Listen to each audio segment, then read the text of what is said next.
What if borders were redrawn every generation? You wake up on your 25th birthday in 2025, check your phone, and see a government alert. Border referendum results. Your city voted to leave your country and join the neighboring one. Effective immediately, you're now a citizen of a different nation. Your currency changed overnight. Your passport is void. You didn't move. The border moved around you. Sound chaotic? Wait until you see what it does to the world. Let me take you back to the moment this strange idea becomes reality. Not ancient history, but the aftermath of something very recent. 2028, 3 years from now. The world is still reeling from a decade of border conflicts. Ukraine, Kashmir, Sudan, Myanmar. The UN Security Council is paralyzed. Wars drag on because borders, once drawn, are treated as sacred and eternal. These lines, most drawn by empires that don't exist anymore, are apparently worth millions of lives to defend. Lines on maps that some bureaucrat drew in 1947 or 1885 must be protected forever, apparently. Then something breaks. Not a war, a conference. The Critical Divergence, 2028. The Geneva Compact on Dynamic Borders emerges from an unlikely place. Not the UN, but a coalition of small nations tired of being trapped in larger ones. Scotland, Catalonia, Quebec, Kurdistan, Tigray. They propose something radical. What if borders weren't permanent? The idea is simple and insane. Every 25 years, one generation, any region can vote to redraw borders, join a different country, become independent, merge with neighbors, split apart, whatever the people actually want. Why would major powers agree to this? They wouldn't, normally. But here's the twist. The proposal includes binding arbitration for resource sharing, guaranteed minority rights, and economic transition funds. And it's backed by the only thing that matters, a consortium of tech billionaires and sovereign wealth funds who threaten to relocate if it doesn't pass. In 2028, 70 nations ratify it. Not everyone. China refuses, Russia refuses, but enough of the world to matter. The Americas, Europe, Africa, South Asia, Southeast Asia. The first border generation vote is scheduled for 2053. 2029 to 2053, the long wait. For 25 years, nothing happens. Borders stay where they are. But everything underneath shifts. Because everyone knows the borders are temporary now. Governments start competing for citizens in ways they never did before. You want your region to stay in your country in 2053? Better build schools. Better fix infrastructure. Better address grievances. Because if you don't, your entire province might vote to leave in 25 years. Regional autonomy expands everywhere. Scotland gets fiscal independence from the UK in 2035, not through independence, but through London desperately trying to keep them. Catalonia gets its own tax system. Northern Nigeria gets genuine federal power. But something darker develops too: demographic engineering.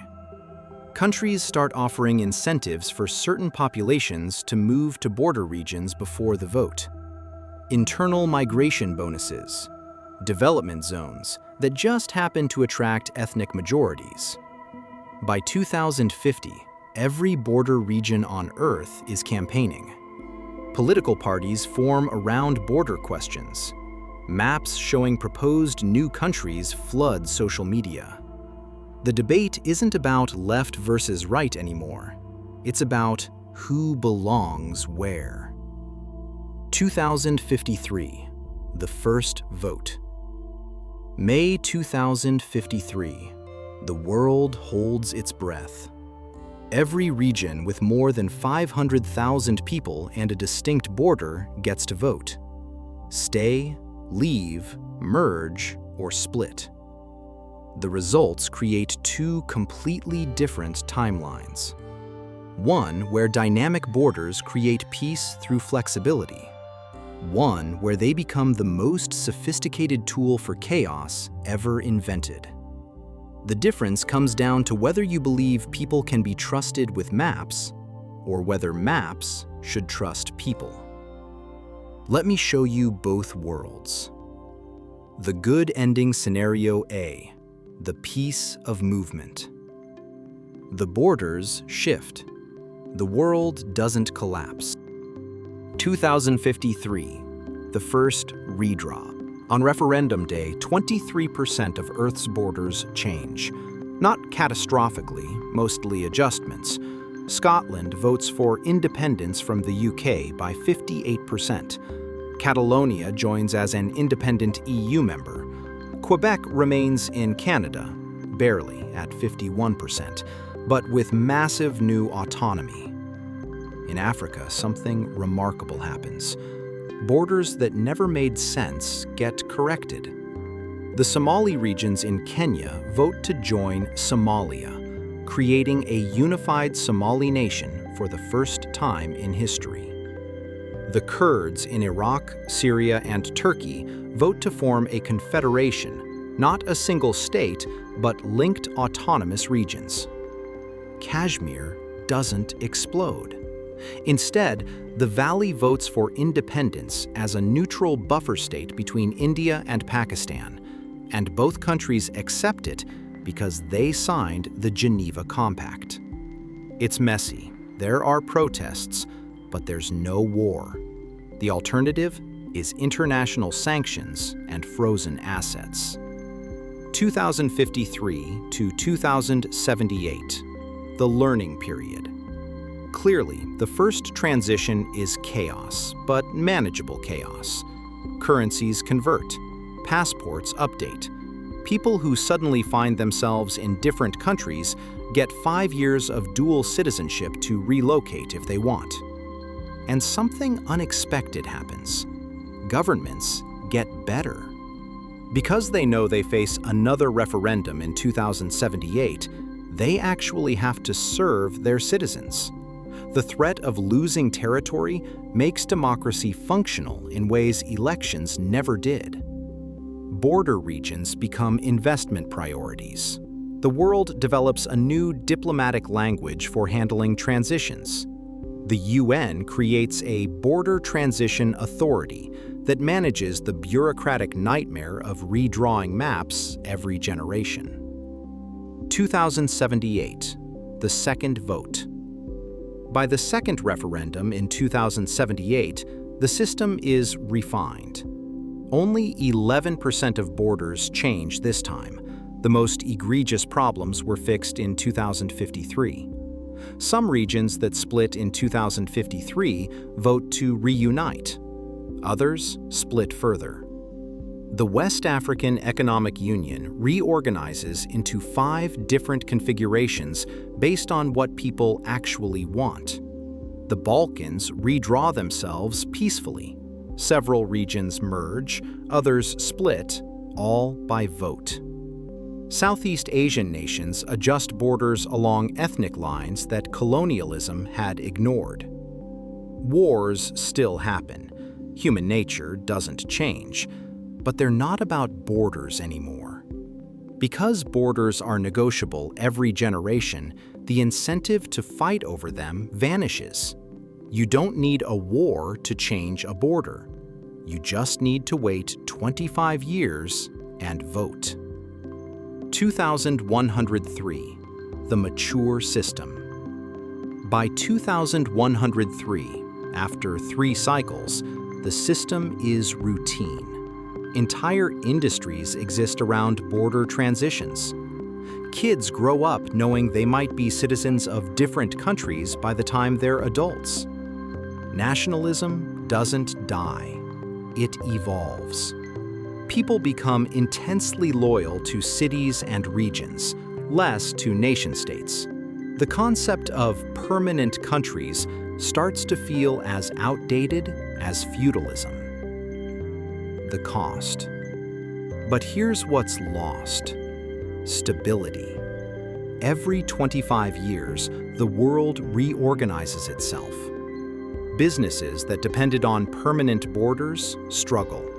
Long-term infrastructure projects spanning borders become nightmares. Some elderly people die as citizens of 3 different countries, not because they moved, but because the borders moved around them. That's disorienting in ways young people can't fully understand. And there's a darker cost. The very concept of historical continuity fragments. France, in 2013, doesn't include Brittany anymore. Canada lost Quebec. Are they still the same countries? What does national identity even mean? This is the world where flexibility won. The bad ending scenario B, the chaos machine. The borders shift. Everything breaks. 2053, the first redraw, uncontrolled. On referendum day, 23% of Earth's borders change. It's catastrophic. Scotland votes for independence, barely, but the vote is contested. Claims of Russian disinformation, targeted social media campaigns, foreign funding. The UK challenges it in international court. Scotland declares independence anyway. The UK imposes sanctions. Violence erupts. Kashmir votes for independence from both India and Pakistan.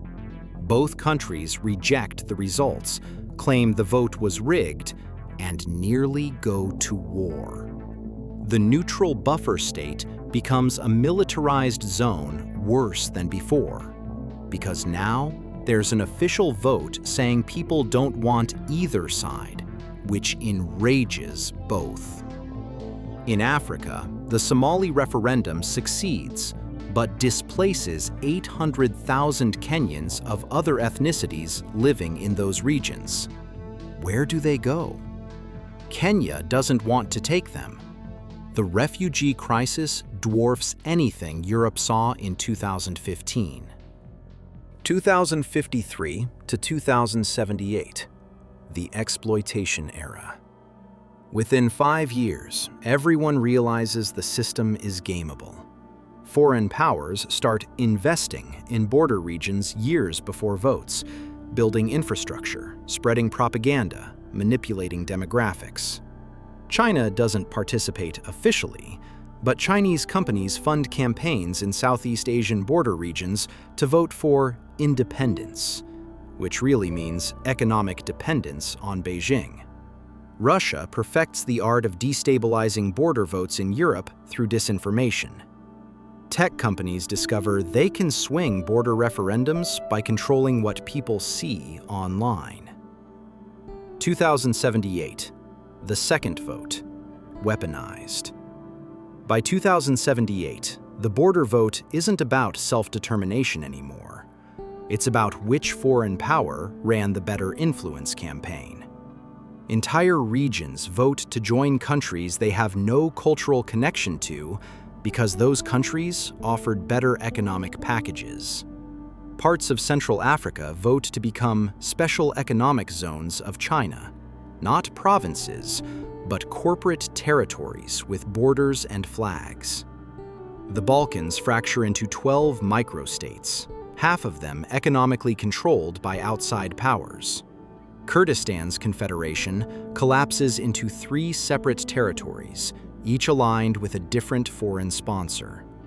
The dream of self-determination becomes a marketplace where borders are bought, not chosen. And the refugee crisis becomes permanent. Every 25 years, millions of people find themselves on the wrong side of a new border. The Geneva Compact promised transition funds, but no amount of money can relocate entire populations fast enough. Refugee camps become cities. Stateless populations become a global class. 2103, the breaking point. By the third vote in 2103, the system doesn't create peace. It creates stable chaos. A world where borders change predictably, but always in ways that benefit the powerful. Corporations lobby for border changes that create tax havens. Authoritarian states manipulate referendums to absorb resource-rich regions. Democratic nations spend billions on border defense campaigns, which is just propaganda to keep their territory intact. The Geneva Compact is still technically in force. Borders still change every generation, but the process has been captured. The votes aren't rigged in the traditional sense, they're optimized. Every referendum is an algorithm-driven influence operation. The borders move, the maps change, but power stays exactly where it was. The cost. What's lost in this timeline? The very idea that people can govern themselves. Because when every border is negotiable, everything becomes transactional. National identity becomes a marketing campaign. Citizenship becomes a subscription service. The question isn't, where do you belong? It's, who made you the best offer? And the cruelest part? The system was designed to give people control over their borders. Instead, it gave foreign powers a legal mechanism to redraw the world every 25 years without firing a shot. This is the world where flexibility became a weapon. So which world do we get? The one where dynamic borders create peace through flexibility? Or the one where they become the most sophisticated tool for exploitation ever invented? Here's the thing that keeps me up at night. Both timelines start with the exact same vote in 2028. Same rules, same referendums, same Geneva Compact. The difference isn't in the system, it's in whether we believe people can resist manipulation when the stakes are redrawn every generation. Because borders have always been temporary. Empires rise and fall. Maps are rewritten by wars, treaties, and collapse. The only difference in this timeline is that we admit it and schedule it. Maybe the question isn't whether borders should be redrawn every generation. Maybe it's whether we're brave enough to admit they already are. Just slowly, violently, and without anyone's permission. And if we're going to redraw them anyway, shouldn't we at least get to vote?